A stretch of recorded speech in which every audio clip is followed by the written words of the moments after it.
would you condemn Hamas for shooting this person for being homosexual?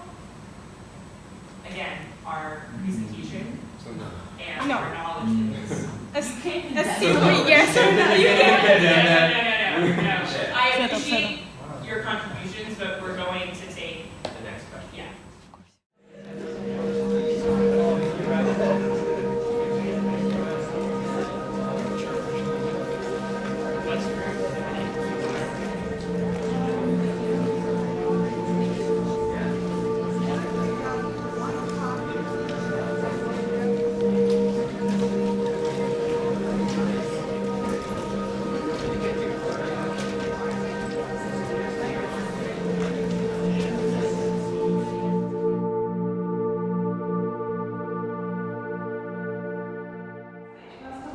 We are 8:17. Tonight is a street food event. We have the event in this room.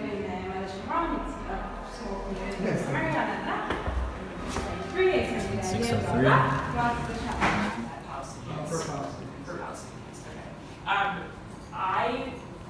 I think for the research that we did for our presentation, we were... To be honest, it was an attempt to pinkwash the fact that for 4,291 days, the people of the Palestinian Authority were not able to go and vote for their president. I'll do the math for you. It's 11.7 years. Israel went to election 3 times during that time, and it was an attempt to pinkwash the homophobia in Gaza and as well as Judea and Samaria. Just like to give you an example, so you wouldn't say I'm just saying that, on March 1st, 2016, a year and a half ago, a commander in Hamas called Mahmoud Ishtiwi was persecuted. He was convicted of homosexuality and was shot by his comrades, three bullets to the chest, was killed. So first of all, how do you explain it? And seriously, I'm just asking you, wouldn't it be better to help the Palestinian society, who's clearly struggling with helping LGBTQ people, rather than just slamming Israel? So we have to address the fact that there's like Palestinian grassroots organizations underground who are like doing like actual concrete work to like build community and to like provide safe spaces for like Palestinian people. And this instance I was talking about Mahmoud Ishrawi, what do you have to say about that? You said, and I'm quoting you, Islamophobia in so-called West Bank is a myth. So it's not a myth if someone gets shot 3 times in the chest for being homosexual. Our intention was more so to highlight the fact that colonialism reproduces homophobia.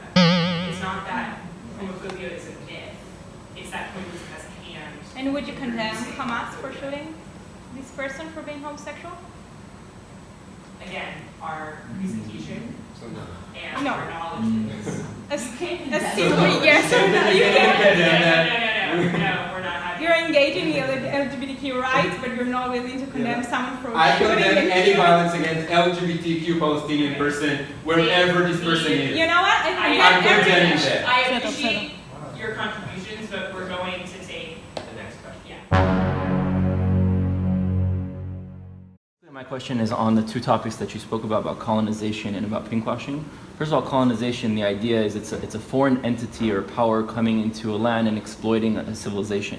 When you think about Jews, right, the reason they're called Jews is because they come from a land called Judea, which was the name of that land. And aside, not talking about the Palestinians that also have a right to live there with equal rights, the Jews have a right to live there with equal rights as well. So to consider the foundation of a Jewish state, Jewish self-determination as colonization, actually, it's decolonization. It's Jews returning to the land and rebuilding what they had. Okay. As a Jewish person who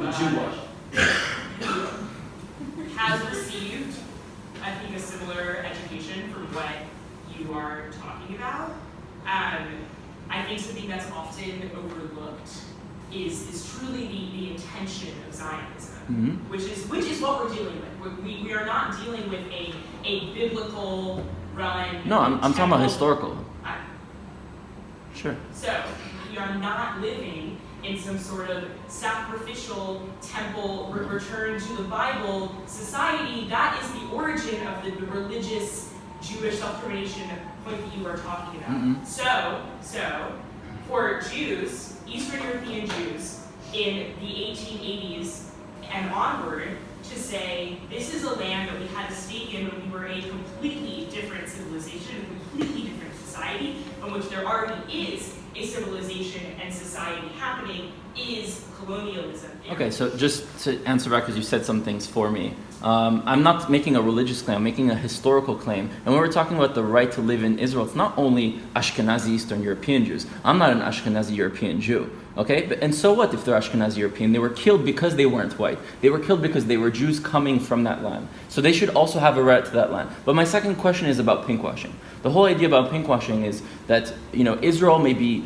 giving rights to gay people left and right in their society, but they're doing it in order to wash away the crimes that they're committing against the Palestinians, right? But what seems to me as real pinkwashing is instead of talking about the legitimate suffering of Palestinian LGBTQ community, you kind of mention that, and then you talk about Israel the entire time and crimes that Israel did and occupation and this. So it seems to me that you're pinkwashing away the crimes of actual Palestinian society being done against Palestinians as a tool to then persecute Jews out of their homelands from the river to the sea, right? When you guys mentioned Jaffa, you guys mentioned Palestine, of course. So you guys are against the idea of Israel. Again, you're not a Zionist, I'm a Zionist, so I'll speak on the idea of Zionism. Zionism is self-determination of the Jewish people and the right to live in their native lands, okay? And not the kicking out of any other people. So the question to you is, can you explain pinkwashing in that sense? It is extremely difficult under the circumstances of occupation to talk about Palestinian identity independent from the repercussions that Palestinians receive under occupation. What about here? So, I know that we're here. Yeah, let's talk about it here. That's not, never mind. We're not going to do that. If Israel weren't a colonialist regime imposing the occupation on Palestinians, certain regenerations of homophobia would not exist in Palestine. That is our argument.